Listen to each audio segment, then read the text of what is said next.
একটা কথা বিশ্বাস করি, যে মানুষটা যে কাজ করতে পছন্দ করে তাকে সেই কাজটা করতে দেয়া আছে, এতে ওই মানুষটা সুস্থ থাকে। আমরা মিডল ক্লাস, আমরা মিডল ক্লাস।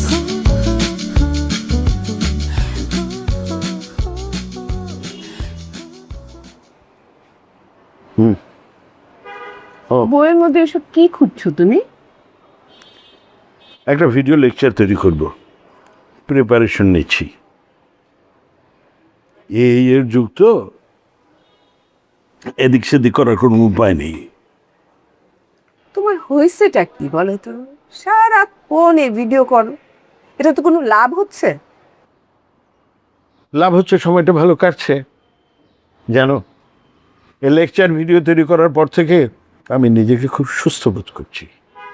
আর একটা কথা বিশ্বাস করি, যে মানুষটা যে কাজ করতে পছন্দ করে তাকে সেই কাজটা করতে দেয়া আছে, এতে ওই মানুষটা সুস্থ থাকে।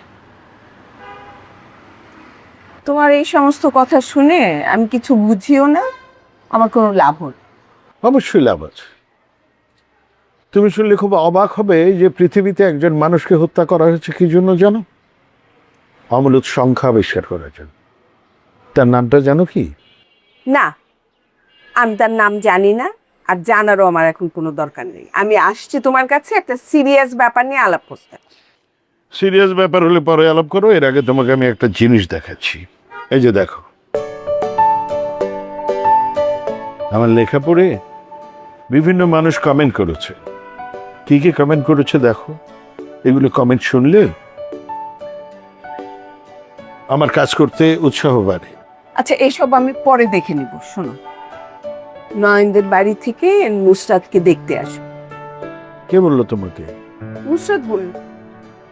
নুসরাত আসতে বলো, এটা তো ভালো খবর মনে হচ্ছে। শেষ পর্যন্ত কলঙ্ক দিয়ে বেকার ছেলে জুটাইছে। এটা তারাই ভালো বলতে পারবে, আমাদের এসব বিষয় নিয়ে চিন্তা করা দরকার। শোনো, তোমার মতন এরকম চিন্তাহীন থেকে ভিডিও করার সময় তো আমার নাই। সারা বাড়িটা আমার দেখতে হয়। আমি ভেবে রাখছি, নুসরাতের বিয়েটা হয়ে গেলে আমি অপুরও বিয়ে করব। খুব ভালো চিন্তা। ওদের বিয়েটা হয়ে গেলে আমরা দুজনে মিলে গ্রামে চলে যাই। আমাদের গ্রামের বাড়ির সেই দক্ষিণের জানালা, সেই কোকিলের ডাক, বুঝছো? আমাদের দুজনের আসল ডেস্টিনেশনই হচ্ছে আসলে গ্রাম। ওখানে থাকবো, তারপর একদিন ধীরে ধীরে মাটিতে মিশে যাব। শ্যামপুরে একদিন। ইদানিং তোমার কি হয়েছে বলো তো? খালি ভাবুকদের মতো কথা বলো। অধ্যাপককে তো একটু ভাবুক হতেই হয়। যাক, একটা কথা তোমাকে বলি, তুমি যদি সংসারের হালটা না ধরতে তাহলে হয়তো সংসারটা টিকত না। বুঝছি, আমি এখন যাই। আরে আরে, ওই যে অমূলক সংখ্যা আবিষ্কার করার জন্য যে মানুষটাকে মেরে ফেলা হয়েছিল, মানুষটার নাম জেনে যাবে না? না, ওই নাম জেনে আমার কোনো লাভ, এমনকি ওই নাম জেনে তোমারও কোনো লাভ। শোনো, আমি একটা কথা বলবো। এই যে তুমি এখন অবসরে আছো না, এই সময়টা কাজে লাগাও। একটু ধর্মকর্ম করো, তাহলে কাজে লাগে।